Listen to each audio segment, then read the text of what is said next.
É a voz, Senhor, que eu dirijo a minha prece e de manhã já me escutais. Desde cedo eu me preparo para vós e permaneço à vossa espera.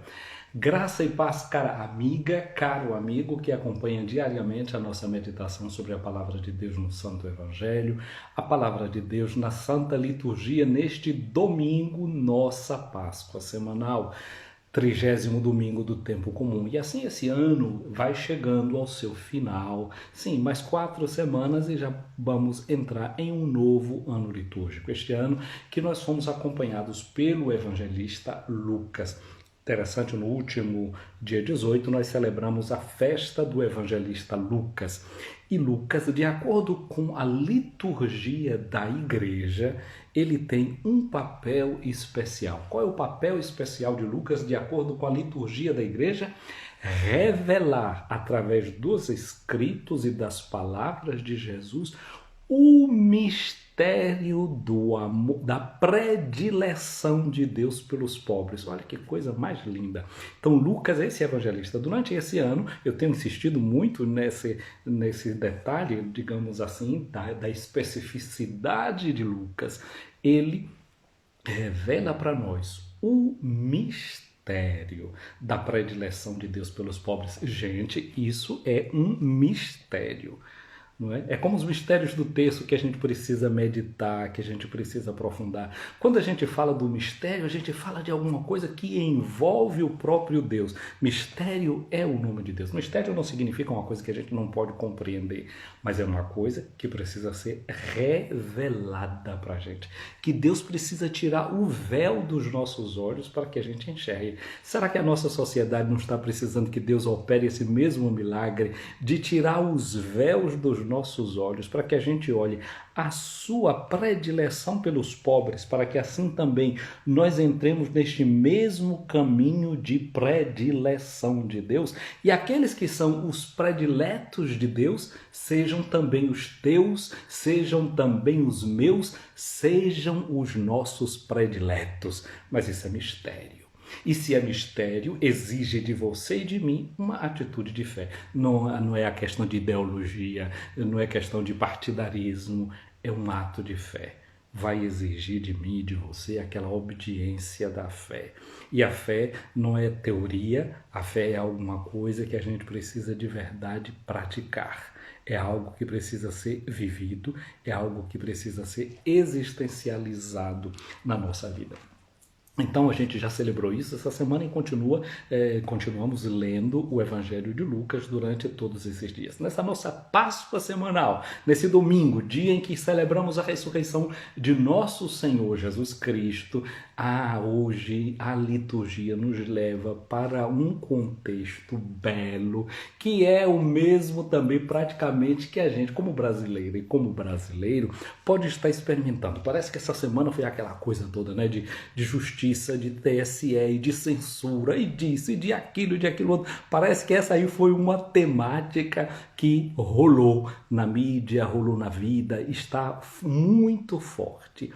Precisamos da justiça. Precisamos de justiça e Deus é o Deus justo, é o Deus juiz. Hoje a gente praticamente vai estar 2 vezes na liturgia diante de tribunal. Vamos ser levados pela liturgia para um tribunal. Aliás, na semana passada, você se lembra que parece que a liturgia já estava preparando a gente, não é aquela viúva que foi lá insistir com aquele juiz.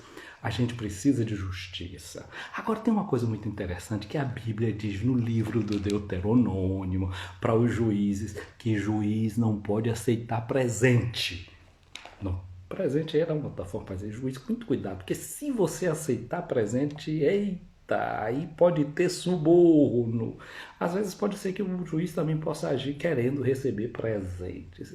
E aí a coisa fica também muito, mas muito complicada mesmo. Aí a primeira leitura de hoje vai levar a gente para o capítulo 35 do livro do Eclesiástico, capítulo 35, versículos de 15 em diante. Mas, gente, eu acho que essa leitura ficaria bem mais interessante se, em vez da gente começasse a lê-la do capítulo 15, se a gente entrasse num contexto um pouquinho mais acima, olhando o versículo 14. Aliás, a Bíblia da CNBB dá, a partir do versículo Eclesiástico 35, olha o título que ela dá para essa parte que vem aí. Sacrifícios perversos. É interessante porque essa palavra versão, a gente na língua portuguesa põe um monte de prefixos nela que dá umas palavras interessantes, né? Perverso, o substantivo que vai atrás disso vai ser perversão. Se a gente tira o per e coloca com na frente, a gente tem conversão.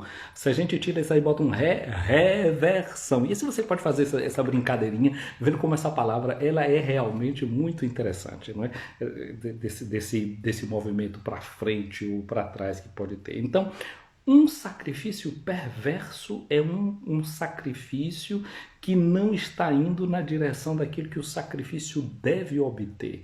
É a mudança do sacrifício no seu aspecto negativo, porque quando uma coisa é convertida, quando tem conversão, é uma mudança, mas deve ser uma mudança em sentido positivo. Quando tem uma perversão, é uma mudança em sentido negativo.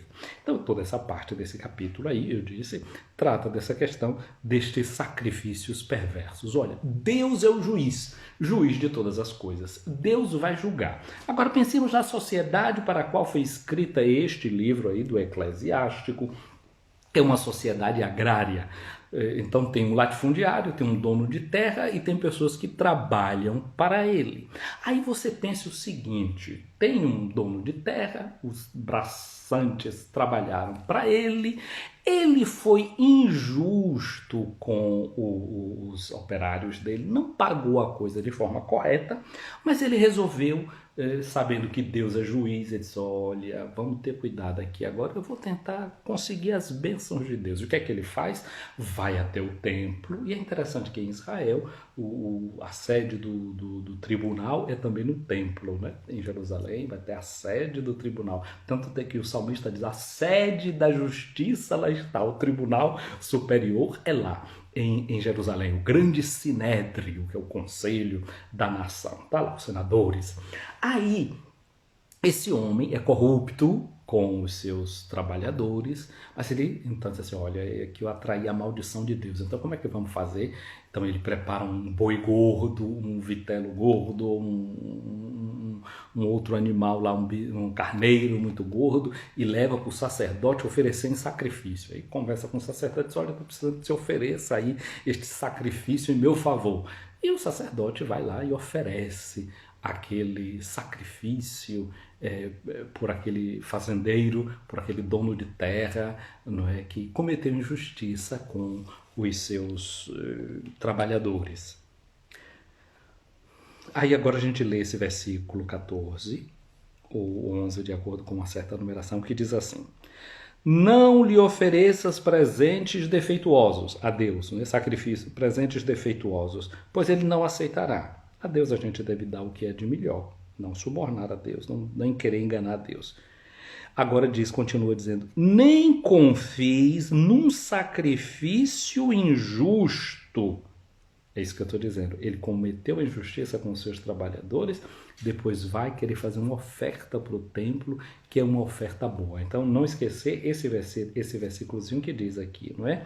Não oferecer para Deus um sacrifício injusto.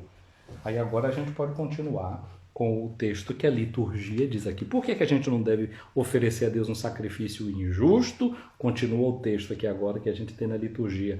O Senhor é um juiz que não faz discriminação de pessoas. Deus não faz discriminação de pessoas. Não é porque você ofereceu agora esse sacrifício muito bom e agora você comprou o justo juiz. Não é assim que funciona. Continua o nosso texto. Ele não é parcial em prejuízo do pobre. Olha, não é parcial em prejuízo do pobre. Porque quem é que leva mais desvantagem na justiça? não são os mais pobres. E nesse sentido aqui tem uma coisa boa, porque Jesus daqui a pouco vai falar na parábola dele de um publicano. E os publicanos eram aqueles que defraudavam sobretudo os pobres. Eles não roubavam os ricos, porque os ricos sabem se defender. Os ricos têm as armas para se defender. Não é assim também hoje, nos dias de hoje, não é? Os dinheiros que podem ser tirados daqui e dali. Não é tirado de onde? Da educação para os pobres, daquele que pode ser de merenda escolar, é dinheiro do SUS, é disso. Onde é que vai se desviar? Daquele dinheiro que poderia ir para os pobres. Porque daquele dinheiro, daquela dinheirama lá que vai para outro, que poderia ir para outros setores, ao contrário, esses aí vão continuar abocanhando e continuam abocanhando junto daqueles que deveriam defender os pobres, não é? Então, nosso Deus não é assim, agindo contra os pobres. Ele escuta as súplicas dos oprimidos. Jamais despreza a súplica do órfão nem da viúva quando desabafa as suas mágoas. Tá vendo o nosso Deus, que é o Deus imparcial? Aí a gente pode dizer, se ele é imparcial, ele não está do lado de ninguém. Não. O amor de Deus é preferencial pelos pobres. Olha lá o mistério que eu dizia que Lucas é chamado a revelar. Da preferência de Deus. Pelos mais fracos, pelos que são mais oprimidos, por aqueles que os direitos são arrancados. Deus se coloca já de saída do lado deles. Está aqui dizendo, jamais despreza a súplica do órfão, nem da viúva, quando desabafa suas mágoas. Deus tem um lado concreto. Quem serve a Deus como ele o quer, será bem acolhido e suas súplicas subirão até as nuvens. A prece do humilde atravessa as nuvens, enquanto não chegar, não terá repouso e não descansará, até que o Altíssimo intervenha. Faça justiça aos justos e execute o seu julgamento. Aí eu disse, não é esse contexto que a gente tem dessa primeira leitura que nos faz pensar nessa questão da justiça. E hoje, nos dias de hoje, o que é mais que se fala sempre? De uma justiça que seja como a de Deus, justiça restaurativa. O nosso Deus é o Deus que age com a sua justiça, indo ao encontro da necessidade humana. Deus é o Deus que age para acolher aquele que precisa ser acolhido, olhar para a sua necessidade. O nome disso na Bíblia é misericórdia. Deus olha para as nossas misérias e vem ao nosso encontro para nos socorrer. Eu disse que hoje o clima é clima de fórum. A segunda leitura, o que é que nós vamos encontrar? Paulo que está se despedindo, Paulo que está chegando ao fim da sua vida. Ele escreve essa sua carta, façamos o contexto, daqui de Roma, não é, na prisão, em uma prisão ele se encontra e escreve para as pessoas e fala já do fim da sua existência. Tem um vídeo meu até que eu comento essa leitura na Trefontane, que é o lugar do martírio de São Paulo, aqui na cidade de Roma, onde ele derramou o seu sangue. Faço aquele último pedaçozinho dos últimos passos de Paulo, meditando sobre esse texto aqui. Se você for procurar aí, talvez ache essa meditação. Então, Paulo aqui diz, quanto a mim, ele está falando a Timóteo, e nós lemos essa leitura no dia da festa de São Lucas. Quanto a mim, estou para ser oferecido em sacrifício, aproximou-se o momento da minha partida. Olha aqui, duas palavras que são interessantes. Paulo vê o momento da sua morte, ele está vendo a sua morte, como ele diz aqui, estou para ser oferecido em libação, para ser derramado, versado. Então ele olha a sua morte igual à morte de Jesus, como um sacrifício, como uma oferta que ele faz de si mesmo.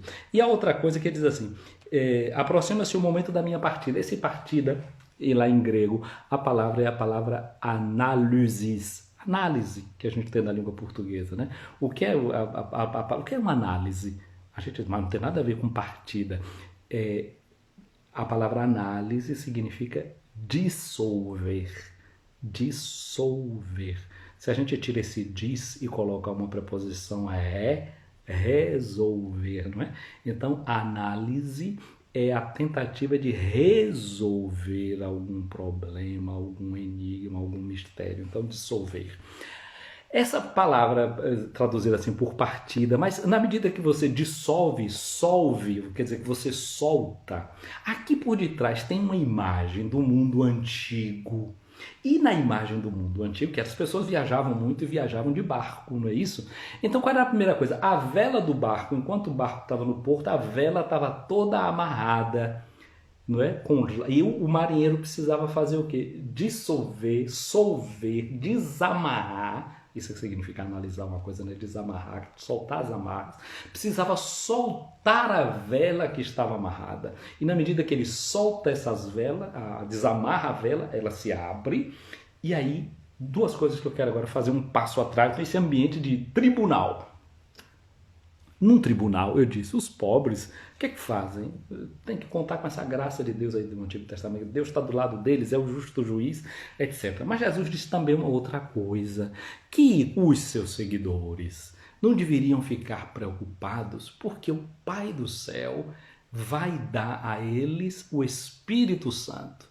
Como é que o Espírito Santo também é chamado na Bíblia? Espírito Santo Paráclito. Lembra que quando a gente vai na adoração do Santíssimo Sacramento, depois é bendito seja Deus, bendito seja o seu santo nome, etc. Bendito seja o Espírito Santo Paráclito. A palavra Paráclito significa advogado. É aquele que vem para tomar a defesa, para fazer o discurso em nosso favor, defender a nossa causa. E é por isso que a gente diz que o Espírito Santo ele é pater pauperum, Pai dos pobres, advogado dos pobres, esse Paráclito é. Ele assume a causa dos pobres. É por isso que só com o Espírito Santo a gente pode ter a força e essa luz que a gente dizia na festa de São Lucas, de entrar no mistério do amor preferencial de Deus pelos pobres. A predileção de Deus pelos pobres, para nos mantermos na palavra justa que a liturgia aplica naquele dia. Olha que coisa bonita. Agora, essa outra imagem que Paulo usa aqui agora, das velas que se abrem, o que é que significa a palavra espírito? Ruá, em hebraico, pneuma, em grego, significa ar, mas pode significar também o vento. Em grego se diz vento, anemos, daí também vem a palavra animar. Então o espírito é como o vento. Então a gente se abre as velas, o vento sopra e o barco caminha. Olha, Paulo está olhando para a sua vida com essas duas belas imagens. Ele está chegando perto da sua morte, está para ser oferecido como um sacrifício e ele diz, a minha vida é como um barquinho a velas e as velas estão abertas e esse vento do Espírito vai soprando o barquinho da minha vida. Ele olha para a morte não como quem está perdido e vai entrar na escuridão e no abismo, mas quem sabe que tem um vento que sopra e que tem um porto do outro lado, onde ele vai chegar, onde ele tem uma margem. Gente, Paulo era um sofredor. Ele estava aqui em Roma, ali acorrentado aqui na sua prisão, mas olha que já tinha acontecido muitas coisas. Cinco vezes ele já tinha tomado aquelas famosas 39 chicotadas. Por 3 vezes ele já tinha sido recebido as varadas, que é assim chamada.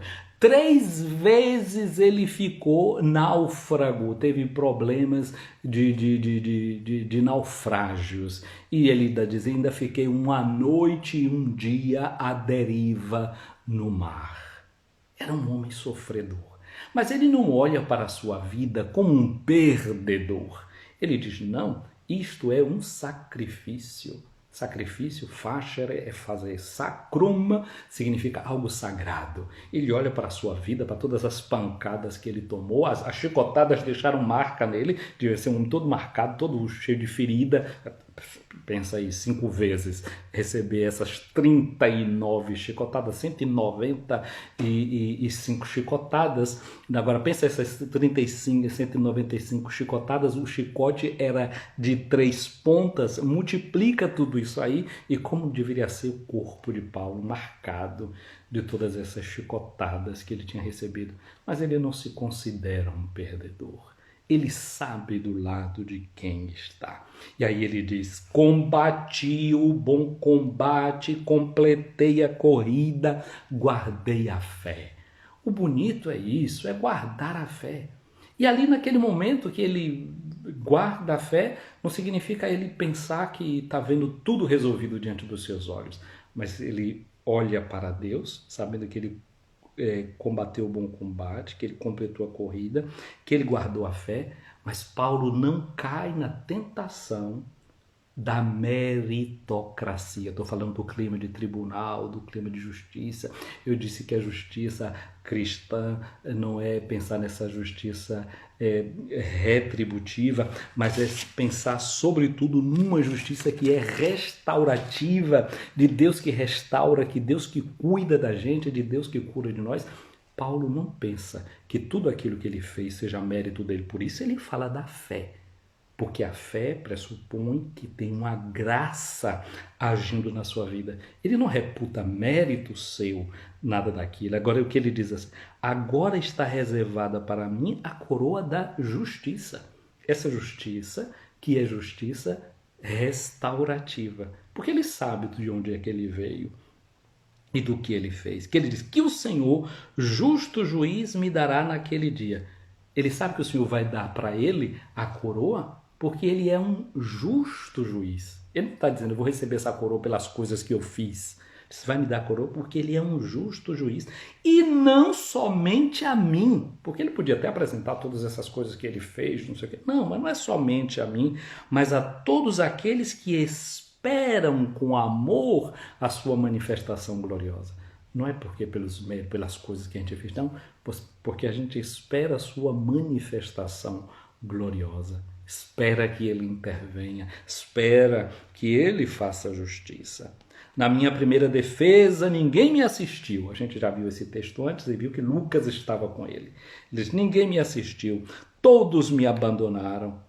Oxalá não seja levado isso em conta. Não tem nenhum motivo de querer se vingar de quem não estava ao lado dele. Ele até diz a algumas pessoas que tinham já partido, que o tinha deixado só. Mas o Senhor esteve do meu lado e me deu forças. E esteve ao lado dele através de Lucas. Lucas não o tinha abandonado. Esse amigo fiel que estava ali com ele. Aquilo que diz a Sagrada Escritura, né? Quem encontrou um amigo encontrou um tesouro. E Paulo encontrou esse amigo em Lucas. Esse mesmo que está acompanhando você e acompanhando a mim durante esse ano litúrgico, em todos esses domingos, e agora nessa fase do ano litúrgico, em todos os dias da semana. Como ele foi fiel amigo de Paulo, ele é fiel amigo teu e meu, e quer que a gente veja Jesus com aqueles olhos que ele também contemplou na fé, porque ele não viu Jesus, não é, pessoalmente. Mas o Senhor esteve a meu lado e me deu forças. Ele fez com que a mensagem fosse anunciada por mim integralmente e ouvida por todas as nações. E eu fui libertado da boca do leão. O Senhor me libertará de todo o mal e me salvará para o seu reino glorioso. Esse ser libertado de todo o mal não significa que ele não vai morrer. Ele sabe que ele vai ser derramado em sacrifício. Agora o que ele sabe é que a sua vida não vai ser perdida, que o seu sacrifício não vai ser em vão. Que ele é como uma semente que cai no chão e vai dar muitos frutos. Aí por isso ele conclui tudo dizendo, a ele a glória pelos séculos dos séculos. E a gente não tem como dizer junto com ele, amém, amém, a essa palavra boa. Então esse clima de tribunal, de julgamento, não é que a gente está aqui agora diante de Paulo, e pode ajudar também a mim, a você, a preparar para entender que a vida é combate. Que no combate muitas vezes você pode fazer como ele, recebeu não sei quantas chicotadas, que vai ser salvo da boca do leão, mas muitas vezes a gente pode entrar nas tempestades, etc. O que a gente não pode é perder o horizonte de esperança. E que nós esperamos em um justo juiz. A vitória é de Deus, ela está assegurada.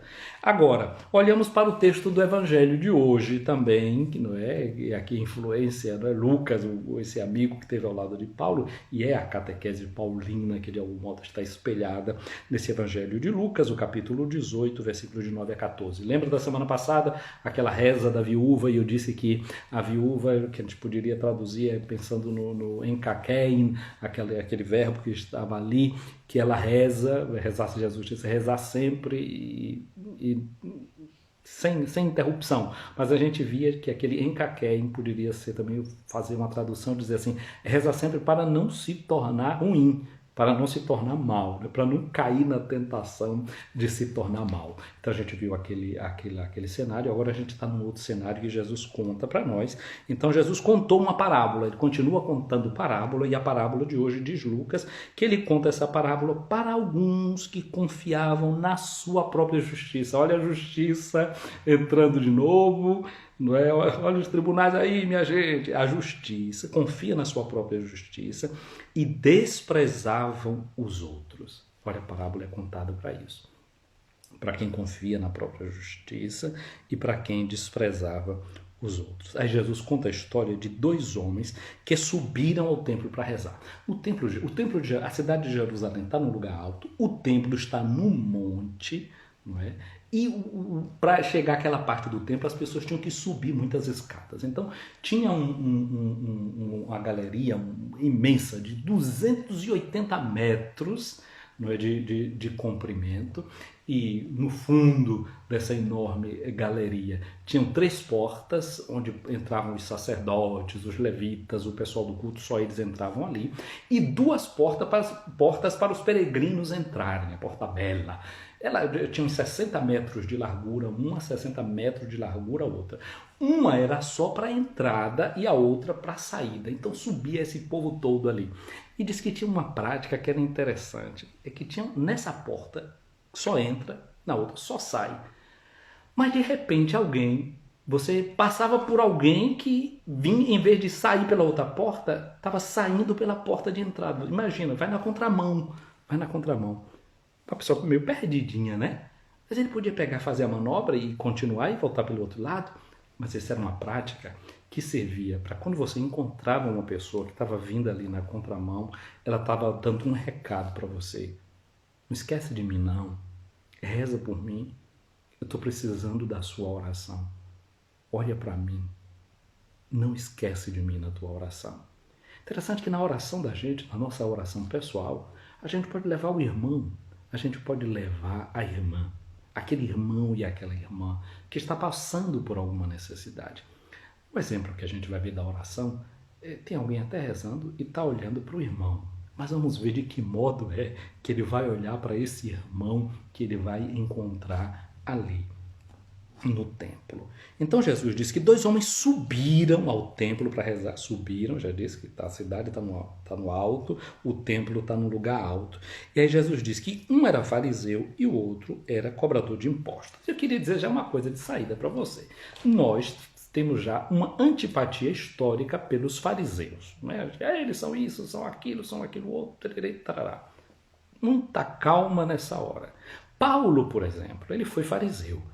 E ele se orgulha, ele diz que eu fui um fariseu zeloso. Não caiamos na tentação de pensar que fariseu era uma pessoa ruim.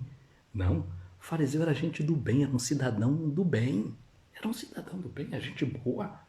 Gente, eu queria dizer para vocês, este fariseu da parábola é aquele dizimista que toda pastoral do dízimo aí da sua paróquia gostaria de ter. Toda paróquia gostaria de ter um fariseu como esse aí, como seu dizimista. Ele faz boas ofertas e olha, é sério o que eu estou dizendo? Ele é um homem bom. Ele é um homem bom. Ele é um homem sério. É um homem correto. É um homem honesto. Ele está rezando. Eu acredito que tanto você como eu, na oração, na intimidade com Deus, a gente sabe que a gente não precisa mentir. A gente só pode ser honesto diante de Deus. Deus nos conhece. Deus sabe quem a gente é. Então, a primeira coisa é essa. Vamos entrar na seriedade daquilo que esse homem diz. Na seriedade de como ele se enxerga. E de como realmente ele é. E de como ele é visto por quem está fora. Agora, olha só. Diz assim, o fariseu de pé assim rezava em seu íntimo. Pros realton, pros significa girado, virado. Então quer dizer, a oração dele é uma oração onde ele está virado para ele mesmo. Não é só que está rezando dentro do seu íntimo, mas parece que ele também está rezando quase que como tendo ele diante dele. Mas é uma oração. Vamos partir desse pressuposto. E olha como ele diz, voltado para ele, voltado para o seu íntimo, ele diz para Deus: ó Deus, eu te agradeço. Ele está fazendo uma Eucaristia. Hoje é domingo, né? A gente vai para a comunidade, vai celebrar a Eucaristia. Como é que é a nossa Eucaristia? Como é a nossa celebração de ação de graças? Por que é que você agradece a Deus? Quais são os motivos que você tem de agradecer a Deus? Ele diz assim a Deus, os motivos que ele tem de fazer a Eucaristia é o seguinte: porque eu não sou como os outros homens. Eu não sou. Olha a negativa. Este homem sabe o que é que ele não é. Mas eu te pergunto, saber o que tu não és te dá garantia de saber quem é que tu és? O que o livro da Bíblia do Gênesis diz é: lembra-te, homem, que és pó, e ao pó tornarás. O esforço religioso, o esforço espiritual é de lembrar quem você é e não de quem você não é. Esse homem, ele era sincero. Ele está sem máscaras. Mas, às vezes, a sinceridade só não basta. A pseudo-honestidade, aqui nesse caso, só não basta. Ele é sincero. Mas pode ter uma sinceridade que ela também, que sinceridade significa sem cera, sem máscara. Uma sinceridade que vai acompanhada de perversão e falta de conversão não vai ajudar tanto. Ah, mas ele é sincero, ele sempre fala a verdade, não sei o quê. Basta isso? Esse homem aqui, portanto, ele diz o que é que ele não é. Não sou como os outros homens, ladrões. Ou seja, esse homem não é ladrão. Está correto. Ele é um modelo. Ah, eu sei que ninguém quer botar um ladrão, né, como modelo para os seus filhos, isso, aquilo, outro, não é verdade? Esse homem daqui, esse fariseu, está dizendo: eu não sou ladrão. E não é mesmo, não. Eu não sou desonesto. Não é desonesto, não. Ele é uma pessoa honesta. Não sou adúltero. A mulher dele era contente. Ele nunca tinha traído a mulher, nunca tinha traído seus filhos, nunca tinha traído o seu lar. Que exemplo de homem, de família. Realmente era um homem cuja família dele poderia ser um modelo para qualquer pessoa.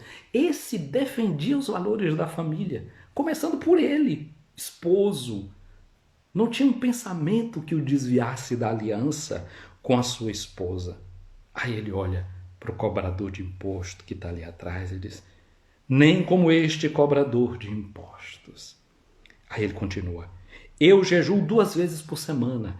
Olha, o livro do Levítico pedia jejum uma vez por ano, Levítico 16, 29, que era na festa de Yom Kippur. Era preciso só uma vez por ano. Ele jejuava 2 vezes por semana. Toda terça-feira e toda quinta-feira, esse homem estava fazendo jejum pela nação. Fazia o jejum pela pátria. Tem gente que pode estar fazendo jejum pela nação de uns dias para cá, etc. Esse homem fazia toda semana jejum pela pátria, por aqueles que tinham pecado, para que assim ele conseguisse atrair as bênçãos de Deus sobre a nação, sobre o povo de Israel. Porque feliz é a nação cujo Deus é o Senhor. Mas tem gente nesse lugar que não estava cultuando a Deus. Então ele pede perdão, ele repara por todas essas pessoas. É um modelo de homem religioso. 2 vezes por semana. Eu dou o dízimo de toda a minha renda. Gente, a Bíblia não pedia o dízimo de toda a renda. Deuteronômio 14, 22 a 27. É só do grão, é só dos primeiros animais, não é, que se pede o dízimo. Ele dava de tudo. Por quê? Porque ele sabe que os agricultores encontravam sempre um jeitinho de enrolar e não pagar as taxas. Olha como esse homem é santo.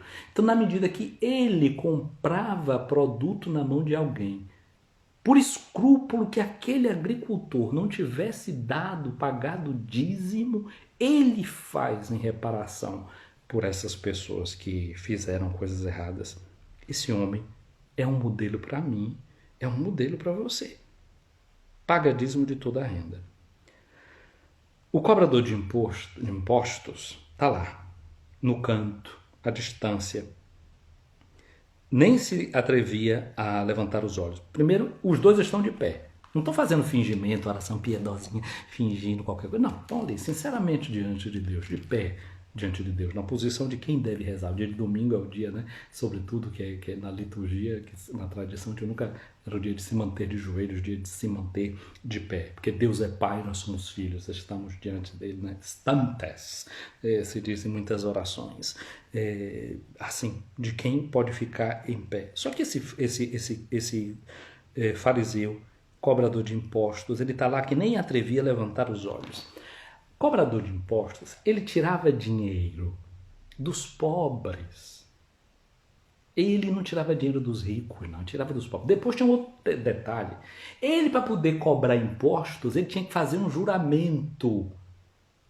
Hoje ele seria acusado, né, porque a gente sabe os ídolos antigos, o Império Romano tinha os seus ídolos, e a gente sabe como é que eles vêm taxados. Então poderia ser taxado de quem pratica certos cultos estranhos aí, etc. Esse homem poderia ser, até esses fariseus publicanos eram vistos assim, porque eles faziam um juramento de fidelidade ao Império Romano, né, traindo a religião de Israel. Tirava dinheiro dos mais pobres. E aí os mestres da lei diziam que um fariseu, ou melhor, um publicano, não tem salvação para ele não. Por quê? Porque a penitência que era imposta para esse homem, a reparação que eles tinham que fazer, era devolver tudo o que tinha roubado, mais 20%. Como é que ele ia fazer essa penitência? Então era praticamente alguém que não tinha chance para ele. Porque o que é que a gente confia? A justiça, não é? Deve ser reparativa. Ele precisa reparar o mal que ele fez à sociedade. Assim ensinava a lei de Israel. Assim ensinavam os mestres. Ele precisa reparar. Então agora ele precisa devolver o que ele roubou e ainda mais 20%. É assim que diz a lei. Porque a gente tem que dar um exemplo corretivo para que a sociedade não se perca no mau exemplo que está sendo dado. Esse era o comportamento. Você não acha que é bom desse jeito, não? Eu acho. Eu tenho que pagar pelo erro feito, fazer toda essa reparação. Mas esse homem simplesmente está lá, batendo no peito e dizendo: meu Deus, tem piedade de mim, que sou pecador. O problema vem aqui agora. É que Jesus diz assim: eu vos digo, este último foi quem voltou para casa justificado.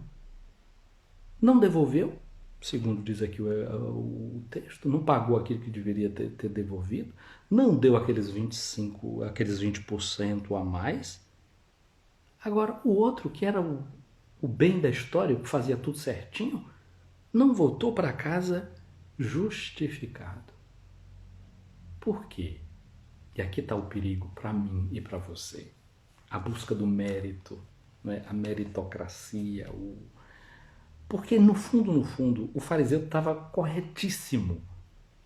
Mas quase é como se dissesse assim: eu estou comprando a minha salvação com a minha boa conduta.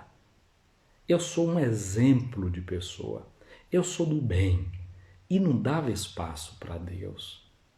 Aquele publicano, ele está sendo muito sincero também.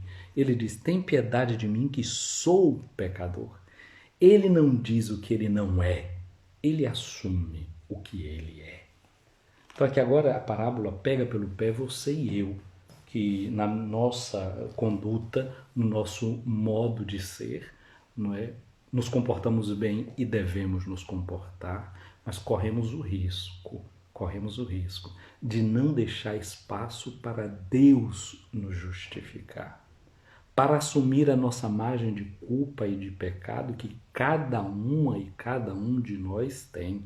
Por melhorzinho que aquele fariseu fosse, ele vai encontrar alguma coisa dentro dele, que ele pode e deve pedir perdão. Se alguém diz que não é pecador, vai dizer a palavra de Deus, ele é um mentiroso. O problema dele é esse. É que vendo todas as coisas boas que ele fazia, ele ficou cego para aquela possibilidade, para aquela margem, aquela necessidade de conversão que certamente ele também tinha. A minha mãe